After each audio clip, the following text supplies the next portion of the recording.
Hello દીકરીઓ, good morning. તમે જાણો છો એ પ્રમાણે અત્યારે કોરોના વાયરસને કારણે આપણી સ્કૂલ આરજી પટેલ ગર્લ્સે ડિજિટલ ક્લાસ ચાલુ કરવાની શરૂઆત કરેલી છે. ઇંગ્લિશના લેક્ચરની અંદર આપણે ફિરોઝા મેડમ અને હું બંને તમને સપ્ટેમ્બર સુધીનો કોર્સ જે છે ગ્રામરમાં અને ટેક્સમાં, એ બંને કોર્સ સ્ટેપ બાય સ્ટેપ આપણે લઈશું. ફિરોઝા મેડમ જે છે એ તમને ટેક્સ સાથે ડીલિંગ કરશે અને હું તમને 10મામાં જે પેપર સ્ટાઇલ છે આપણી 10મા ધોરણની, એમાં ગ્રામર જે રીતે પૂછાય છે એ પેપર સ્ટાઇલ પ્રમાણે આપણે ગ્રામરની અહીંયા ચર્ચા કરીશું. આ આપણું પહેલું લેક્ચર છે, એટલા માટે આપણે પહેલાં એટલું સમજી લઈએ કે 10માના બોર્ડના એક્ઝામની અંદર ઇંગ્લિશના પેપરમાં સ્ટાઇલની અંદર આપણને જે ગ્રામર જે રીતે પૂછાય છે એમાં સૌથી પહેલાં વોઇસ એટલે કે આપણે જેને એક્ટિવ અને પેસિવ વોઇસ કહીએ છીએ. એ 3 માર્કનું પેરેગ્રાફના સ્વરૂપમાં પૂછાય છે. સેકન્ડ પોર્શનની અંદર ફંક્શન વર્ક,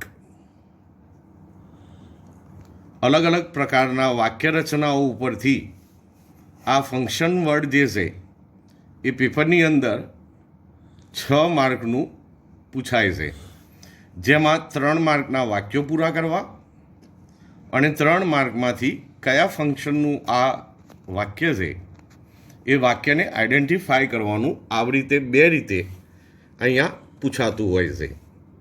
ત્યાર પછી આપણા બધાનો સૌથી પ્રિય સબ્જેક્ટ, પ્રિય ટોપિક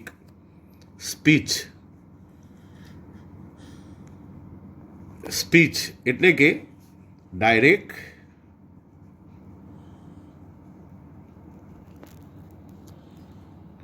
એન્ડ ઇનડાયરેક્ટ સ્પીચ, કે જે 4 માર્કનું પેરેગ્રાફ આપણે પેપરની અંદર પૂછાય છે. આના સિવાય વર્ડ બિલ્ડિંગ એટલે કે શબ્દો જે વિશેષણ છે, જેને કહીએ આપણે વિશેષણને એડવર્બ, ક્રિયા વિશેષણને આપણે એડવર્બ કહીએ, વિશેષણને એડજેક્ટિવ કહીએ છીએ. ક્રિયાપદ પણ આવે, એ એડજેક્ટિવની ખાલી જગ્યાઓનું ઉપરથી વર્ડ બિલ્ડિંગ 3 માર્કનું આપણે ગ્રામરની અંદર પૂછાય છે. આ રીતે તદુપરાંત આગળ આપણે જોવા જઈએ તો ગ્રામરની અંદર બીજું 3 માર્કનું એ રીતેનું પૂછાય છે કે આપણને એક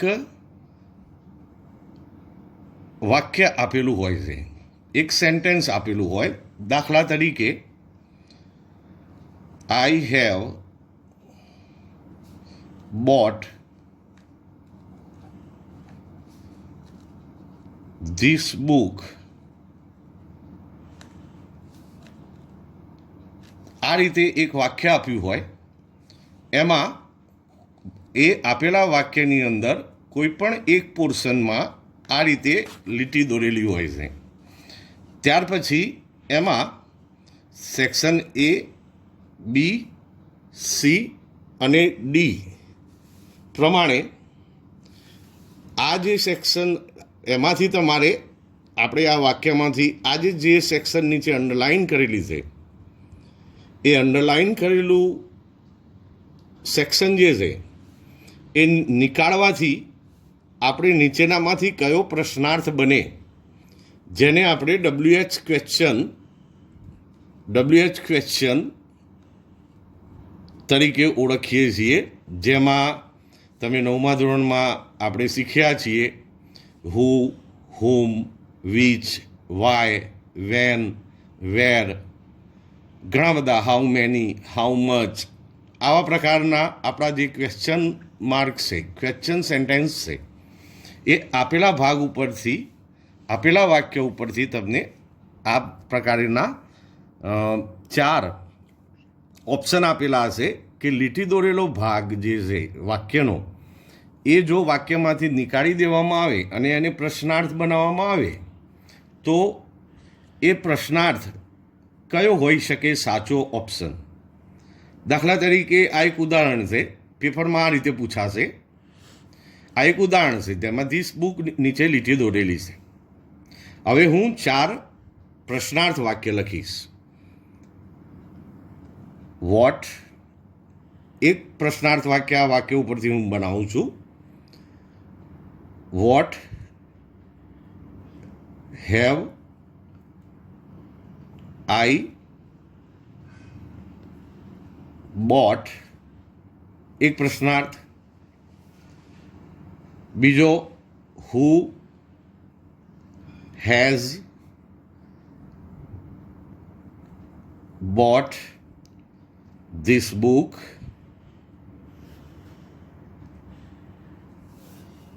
ત્રીજો પ્રશ્નાર્થ what have you bought. અને ડી સેક્શનમાં ગમે તે પ્રકારે, દાખલા તરીકે વેરવાળું વાક્ય આપણને આપેલું હોય.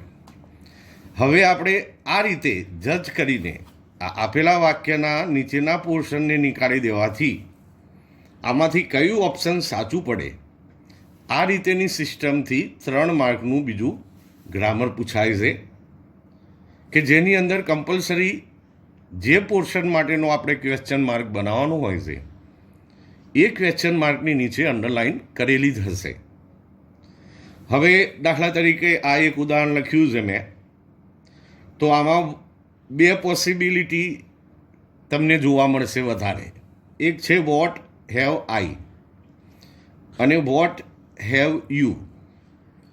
હવે આપણે જાણીએ છીએ કે જ્યારે બોલનાર હોય તો એ પોતાના માટે આઈ વાપરે છે, પરંતુ એના ઉપરથી જ્યારે ક્વેશ્ચન માર્ક બને ત્યારે એ યુ એટલે કે સેકન્ડ પર્સનમાં કન્વર્ટ થાય છે. એટલે કે આપણું આમાં સી જે છે એ પરફેક્ટ જવાબ બને. તો આ એક ઉદાહરણ છે. આપણે આ બધા ઉદાહરણો, આ બધા સ્ટેપ વારાફરતી લેવાના છીએ, દરેક સ્ટેપ. તો આ રીતે ગ્રામરનું તમારું સ્ટ્રક્ચર જે છે એ બનેલું છે. આજે આપણે શરૂ કરીશું ધીમે ધીમે. આપણી પાસે ઇનફ ટાઈમ છે. સારી રીતે હું ગ્રામર સાથે ડીલિંગ કરીશ. ફિરોઝા મેડમ જે છે એ ટેક્સ સાથે ડીલિંગ કરશે. અને આપણા સપ્ટેમ્બર સુધીના અભ્યાસક્રમમાં જે પણ હશે આપણે ધીમે ધીમે આપણે આગળ વધતા જઈશું. આજે આપણે જે પણ ચલાવીશું આ ડિજિટલ ક્લાસમાં, જે પણ સબ્જેક્ટમાં, ઇંગ્લિશના એકલાની વાત નથી, દરેક સબ્જેક્ટમાં જે પણ સર આ લેક્ચર લેશે ડિજિટલ, એ પછી સ્કૂલની અંદર રિપીટ કરવામાં આવશે નહીં. એટલે બાળકોએ બહુ ધ્યાન રાખવું. દીકરીઓ તમારે ધ્યાન રાખીને પ્રોપરલી જોવું અને સમજવું. સાથે સાથે મારી સાથે થોડું યોગ્ય લાગે એ પ્રમાણેનું પોઈન્ટ આઉટ પણ કરતા રહેવું. આજે આપણે આપણા ચર્ચાની શરૂઆત કરીશું એક સરસ પ્રકારના સિસ્ટમથી, કે જે ટૉપિકને આપણે નામ આપીશું introduction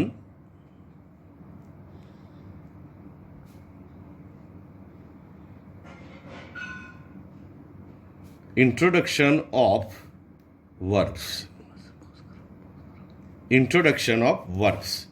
okay, introduction of verb. Verb એટલે કે ક્રિયાપદ. ક્રિયાપદ આપણી જેટલી લેંગ્વેજ છે, ગુજરાતી, સંસ્કૃત, એ બધી જ લેંગ્વેજમાં ક્રિયાપદો હોય છે અને એ ક્રિયાપદોના અમુક ચોક્કસ પ્રકારના રૂપો આપણે અલગ અલગ રીતે વાપરતા હોઈએ છીએ. દાખલા તરીકે ટુ ઇટ, આ એક ક્રિયાપદ મેં તમને આપ્યું, જેનું ટ્રાન્સલેશન થશે ખાવું. એટલે કે જ્યારે ઈટવાળા વાક્યને આપણે ટ્રાન્સલેટ કરીએ તો એ વખતે એનું મૂળ રૂપ ખાવું એ પ્રમાણેનું એનું ગુજરાતી થાય. ત્યાર પછી જરૂરિયાત પ્રમાણે આપણે ઈટ સિવાય એટ એનો પણ ઉપયોગ કરીએ છીએ કે જેનો મતલબ થાય ખાધું. ખાવું, ખાધું, ખાઈશ, ખાવાનો છું, ખાધું છે. તો આ પ્રકારે જેમ ગુજરાતીની અંદર ક્રિયાપદોના રૂપો બદલાય છે વાક્યના અને ટેન્સ પ્રમાણે, એવી જ રીતે આપણા ઇંગ્લિશ લેંગ્વેજની અંદર પણ વર્બ જે છે એ બહુ સેન્સિટિવ બાબત છે. વર્બ જ એક એવી બાબત છે કે જે વર્બ જોવાથી તમને વાક્ય કયા સેન્ટેન્સમાં છે, કયા ટેન્સમાં છે, એક્ટિવ છે કે પેસિવ છે, સિમ્પલ છે કે કોમ્પ્લેક્સ છે, એ વર્બ ઉપરથી જ ખબર પડે. કારણ સબ્જેક્ટ એટલે કે કર્તા, સબ્જેક્ટ એટલે કે કર્તા, કર્તાની અંદર કાળ પ્રમાણેના કોઈ પણ ફેરફાર થતા નથી.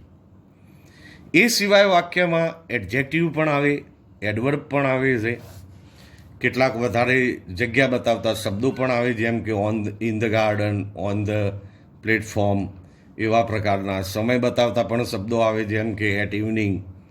તો એ બધા બાબતોની અંદર કાળની કોઈ અસર થતી નથી. એટલા માટે આ બધા ટોપિક જે આપણે ઉપરના જોવાના છે પેપર સ્ટાઇલ પ્રમાણેના, એ ટોપિકોને ધ્યાનમાં રાખીને સૌથી પહેલાં ઇન્ટ્રોડક્શન ઓફ વર્બ એટલે કે વર્બનો પરિચય મેળવવો ખૂબ જરૂરી છે. આજે આપણે વર્બનો ટોટલી પરિચય મેળવીશું. આજના લેક્ચરમાં નહીં પતે તો નેક્સ્ટ લેક્ચર પણ આ જ રીતે કન્ટિન્યુ થશે. આજની આપણી તારીખ છે 7 મે 2020. ઓકે, હવે આપણે આવી જઈએ આપણા ટોપિક ઉપર. વર્બ. તો વર્બ કેટલા પ્રકારના છે? વર્બ એટલે ક્રિયાપદ. વર્બ. તો વર્બનો સૌથી પહેલો પ્રકાર છે ટુ બીના વર્બ. ટુ બીના વર્બ. ટુ બીના વર્બ એટલે કે ટુ બીના ક્રિયાપદો. ટુ બીના ક્રિયાપદોમાં વર્તમાન કાળ માટે એમ, ઇઝ અને આર, ભૂતકાળ માટે વોઝ અને વેર, અને ભવિષ્યકાળ દર્શાવવા માટે આપણે વિલ અથવા શેલનો ઉપયોગ કરીએ છીએ. તો આટલા બેઝિક જે તમને આપ્યા એ ટુ બીના વર્બ છે. Am is are is related with present tense, was were declare past tense, will suggest future tense. Continue tense પણ આ પ્રકારેના આ ટુ બીના આટલા વર્બોમાંથી જ બને છે. તો આ જે છે ટુ બીના ક્રિયાપદો છે જે આપણી જોડે લિમિટેડ જ છે. ત્યાર પછી બીજો પ્રકાર આવશે, એ પ્રકાર છે ટુ હેવના વર્બ. ટુ હેવના વર્બ. ટુ હેવના વર્બમાં હેવ પોતે, હેઝ બંને એક જ કાળ છે. આ વર્તમાન કાળનું સૂચન કરે છે, એટલે કે પૂર્ણ વર્તમાન કાળ પણ હોઈ શકે અને સાદો વર્તમાન કાળ પણ આનાથી બની શકે. અને આ બંનેનું ભૂતકાળ હેડ. આ ત્રણ ક્રિયાપદો જે છે એ ટુ બીના ક્રિયાપદો છે, ટુ હેવના ક્રિયાપદો છે. તો એનો ઉપયોગ પણ આપણે ગ્રામરની અંદર કઈ રીતે કરીશું? સિમ્પલ વાક્યો તો તમે અત્યાર સુધી બનાવેલા જ છે, જેમ કે I have a pen, I had a night dress last week. આ પ્રકારના જે વાક્યો છે એ સિમ્પલ વાક્યો તો આપણે બનાવેલા છે. તમે જેમ કે I am a boy, they are on the playground, they were running on the road. તો આ પ્રકારના ઉદાહરણો આપણે એમિઝ આર, હેવ, હેઝનો ઉપયોગ કરીને ધીમે ધીમે બનાવતા શીખેલા છીએ. ત્યાર પછી ક્રિયાપદનો પ્રકાર આવે છે મોડેલ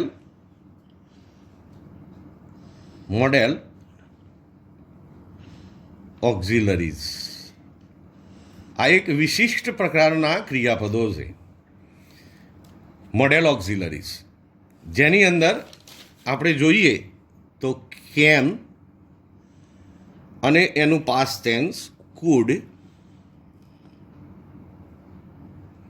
એ જ રીતે મે, એનું પાસ્ટ ટેન્સ માઇટ,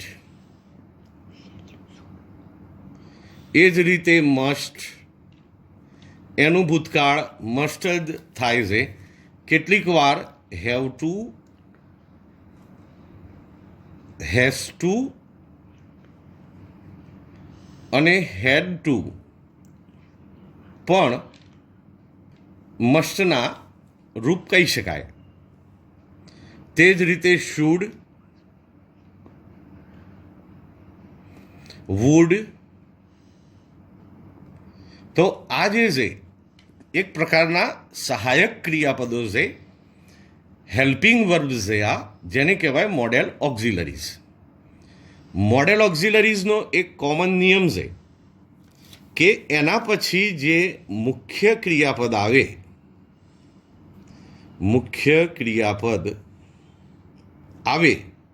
એ મૂળ રૂપમાં આવે. જેમ કે I can play cricket, I could play cricket. Play એની અંદર કાળની અંદર કોઈ ચેન્જ થશે નહીં.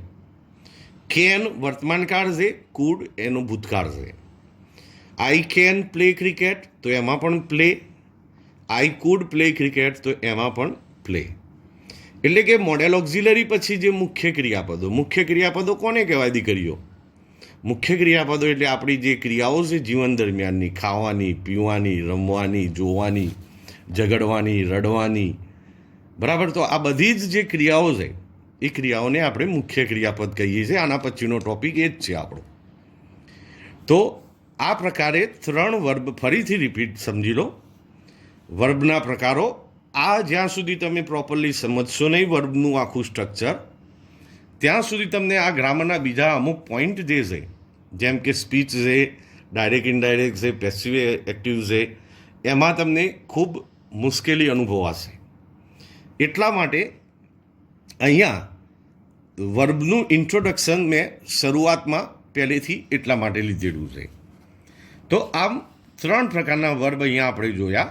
ટુ બીના ક્રિયાપદો, વર્તમાન કાળમાં એમિઝ આર, ભૂતકાળમાં વોઝ વેર, ભવિષ્યકાળ માટે આપણે વિલ, સેલ પણ વાપરી શકીએ છીએ, વિલ પણ વાપરી શકાય છે. એ જ રીતે ટુ હેવના ક્રિયાપદોમાં હેવ, હેઝ અને હેડ, એમાં હેડ પાસ્ટ ટેન્સ બનશે. મોડેલ ઓક્ઝિલરીઝ, જેની અંદર સમાવેશ થાય છે ક્રિયાપદો જેવા કે can, could, may, might, must, should, would. તો આ ક્રિયાપદો અને એની ખાસિયત ખાસ યાદ રાખજો. મોડેલ ઓક્ઝિલરી પછી હંમેશા ક્રિયાપદનું મૂળ રૂપ આવે. હવે નેક્સ્ટ ટોપિક ઉપર જઈએ આપણે. હવે આપણે મેઇન વર્બનો પ્રકાર છે main verbs.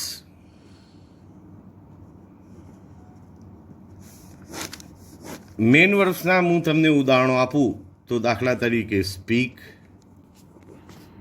Two speak, to eat, to drink, to buy, to play, to cut,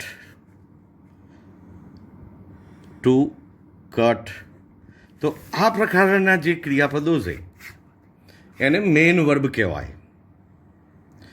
અસંખ્ય છે. ટુ બીના ક્રિયાપદો લિમિટેડ છે. આપણે જોયા આગળ am is are, was were, am is are, was were, will, shall, enough. To હેવના ક્રિયાપદો પણ લિમિટેડ છે, હેવ, હેઝ અને હેડ. મોડેલ ઓક્ઝિલરીઝ પણ લિમિટેડ છે. પરંતુ આપણું સૌથી મેઇન પોર્શન છે મેઇન વર્બ, દીકરીઓ. આના ઉપર તો આપણે ખાસ ધ્યાન રાખવાનું છે. પેલા જે ક્રિયાપદો છે સામાન્ય છે, ઝડપી સમજાઈ જાય એવા છે. સામાન્ય રીતે સમજો. આ બાબત હું ક્લાસરૂમમાં ફરીથી પણ લઈશ, એની ચિંતા ન કરો.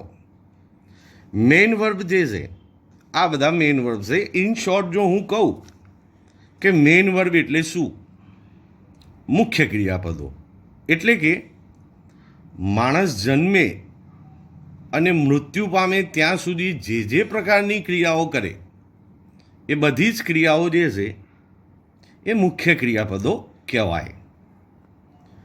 દાખલા તરીકે બાળક જન્મે એટલે સૌથી પહેલું રડે, ક્રાય.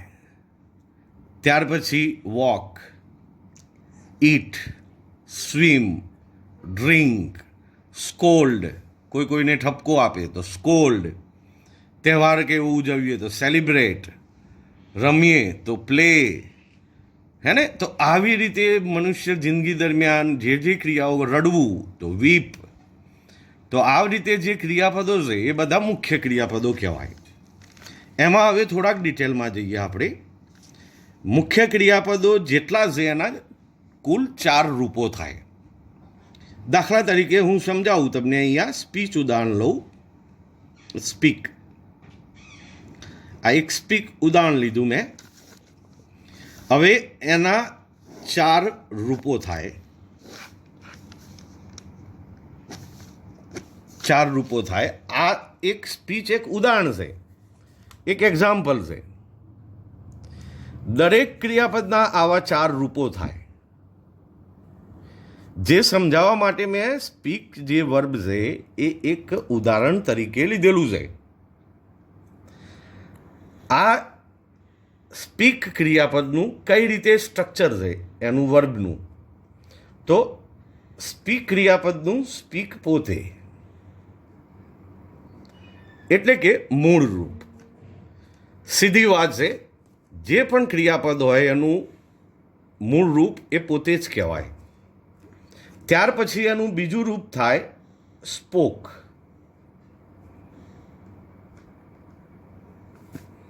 ત્યાર પછી એનું ત્રીજું રૂપ થાય સ્પોકન. ત્યાર પછી એનું ચોથું રૂપ થાય સ્પીકિંગ. આમ આ પ્રકારે 4 ક્રિયાપદોના રૂપો, દરેક ક્રિયાપદના આ રીતે 4 પ્રકારના રૂપો થાય કે જે તમારે તૈયાર કરવા ખૂબ જ જરૂરી છે. બહુ સિરિયસલી લેજો દીકરીઓ. આ મેઇન વર્બને બહુ સિરિયસલી લેજો, નહીં તો ગ્રામરની અંદર તમને બહુ તકલીફ પડશે. આ બેઝિક છે. દરેક રૂપો આવા ગુજરાતીમાં પણ હોય છે, સંસ્કૃતમાં પણ આવા રૂપો ક્રિયાપદના હોય જ. કારણ કે લેંગ્વેજની અંદર લગભગ ગ્રામર બધું સરખું જ હોય. હવે પહેલું જે રૂપ છે એને આપણે કહીશું મૂળ રૂપ. મૂળ રૂપ. બીજું જે છે રૂપ એ ભૂતકાળનું રૂપ. નામ પ્રમાણે ખબર તો પડી જ ગઈ હશે કે ભૂતકાળ બતાવવા વપરાય. ત્રીજું રૂપ જે છે એને કહેવાય ભૂતકૃદંતનું રૂપ. ભૂતકૃદંતનું રૂપ, જેને અંગ્રેજીમાં કહીએ આપણે પાસ્ટ પાર્ટિસિપલ. અને ચોથું છે એ વર્તમાન કૃદંત.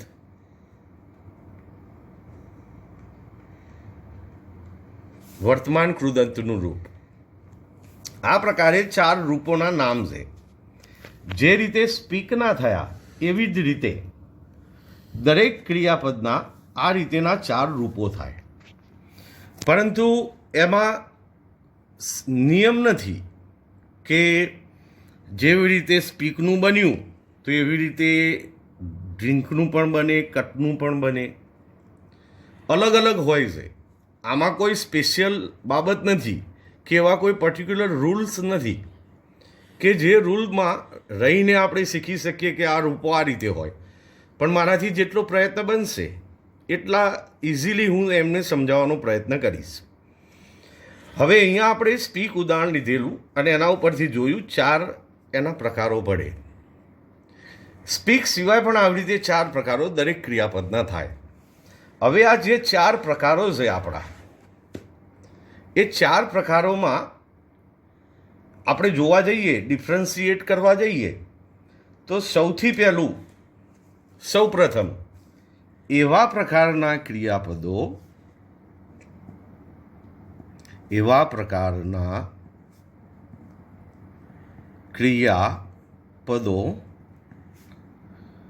કે જેના ભૂતકાળ અને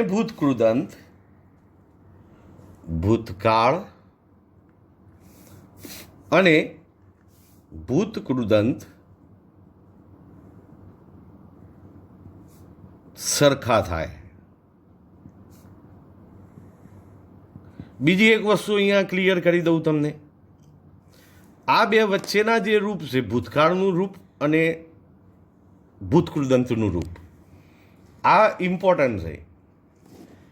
આ પણ ઇમ્પોર્ટન્ટ છે, પણ આ વધારે ઇમ્પોર્ટન્ટ છે. કેમ? કારણ કે અહીંયા મૂળ રૂપ, દરેક ક્રિયાપદનું મૂળ રૂપ પોતે જ થાય, એટલે એમાં તમારે કંઈ તૈયારી કરવાની રહેતી નથી. આજે મેં કહી દીધું કે ભાઈ ઈટ ક્રિયાપદનું મૂળ રૂપ ઈટ, ડ્રિંક ક્રિયાપદનું મૂળ રૂપ ડ્રિંક, એટલે એમાં કંઈ મોટી વાત નથી. આ જે આઈએનજી વાળું ક્રિયાપદ છે એને વર્તમાન કૃદંત કહેવાય. આપણે એને એ રીતે ઓળખીએ છીએ કે આઈએનજી વાળું ક્રિયાપદ, પણ એવું ના કહેવાય, એનું નામ છે વર્તમાન કૃદંત. તો એમાં પણ એવું જ છે, જે ક્રિયાપદ હોય એને પાછળ આઈએનજી પ્રત્યે તમે લગાવો એટલે એ વર્તમાન કૃદંત બની જાય. જે ડિફર પડે છે, જુદું પડે છે, એ ભૂતકાળનું રૂપ અને ભૂતકૃદંતનું રૂપ જુદું પડતું હોય છે. એમાંય પાછા 4 પ્રકાર છે એની અંદર પણ, કે 4 પ્રકારના વેરાયટીવાળા ક્રિયાપદો આપણની પાસે જોવા મળશે અંગ્રેજીમાં. એમાં પહેલું વેરાયટીનું પ્રકાર એક એ કે જેનું ભૂતકાળ અને ભૂતકૃદંત સરખું થતું હોય એવા ક્રિયાપદો. જેમ કે હું કેટલુંક લિસ્ટ આઉટ કરું છું, મારી સાથે લિસ્ટ આઉટ કરજો તમે. ઓકે, દીકરીઓ, જેનું ભૂતકાળ અને ભૂતકૃદંત સરખું થતું હોય એવા ક્રિયાપદો, દાખલા તરીકે BUY બાય, જેનું ભૂતકાળ થાય બોટ અને ભૂતકૃદંત પણ બોટ, અને આઈએનજી વાળું ક્રિયાપદ લખવાની કોઈ જરૂર નથી, બાઈંગ. આ 3 રૂપો જ તમારે કરવાના છે. વર્તમાન કૃદંત આઈએનજી લગાડવાથી થઈ જાય. આમાં આઈએનજી લગાડો તમે એટલે વર્તમાન કૃદંત બની જાય. એમાં કોઈ વિવિધતા નથી. વિવિધતા ભૂતકાળ અને ભૂતકૃદંતમાં છે. બીજું ઉદાહરણ લઈએ આપણે, મેક, જેના ઉપરથી ભૂતકાળનું રૂપ થશે મેડ, ભૂતકૃદંત પણ મેડ અને મેકિંગ. હવે હું આ વર્તમાન કૃદંત નહીં લખીશ. એ જ રીતે ત્રીજું ઉદાહરણ આપું તો બ્રિંગ, બ્રોટ, એનું ભૂતકાળ થશે, ભૂતકૃદંત થશે બ્રોટજ, અને આઈએનજી વાળું ક્રિયાપદ. આને કહેવાય વર્બ. V1 એટલે કે મૂળ રૂપ, V2 એટલે કે ભૂતકાળનું રૂપ, V3 એટલે કે ભૂતકૃદંતનું રૂપ, અને V4 એટલે કે વર્તમાન કૃદંતનું રૂપ. આ રીતે દીકરીઓ, આના પછીના લેક્ચરમાં હું તમને કેટલાક બીજા વધારાના ઉદાહરણો પણ આપીશ. આમાં હજી 3 બાબતો બાકી છે, એ આપણે નેક્સ્ટ લેક્ચરની અંદર આપણે આગળ ડિસ્કસ કરીશું. ગ્રામરની અંદર આવા રૂપો આપેલા હોય છે, એ રૂપો ધીમે ધીમે તૈયાર કરવાની ટેવ પાડો. મારી સાથે. અને આવતી વખત સુધીના લેક્ચરમાં દરેક દીકરી જોડે એવા 20 ક્રિયાપદો હોવા જોઈએ કે જેમાં અલગ અલગ પ્રકારના રૂપોના ક્રિયાપદો હોય. બસ આટલું જ દીકરીઓ આપણે આજે લેક્ચરની અંદર કમ્પ્લીટ કરીએ છીએ. બીજી વખતે મળીશું. આવજો. હેપી ડે, હેપી દિવસ, ટેક કેર, બાય.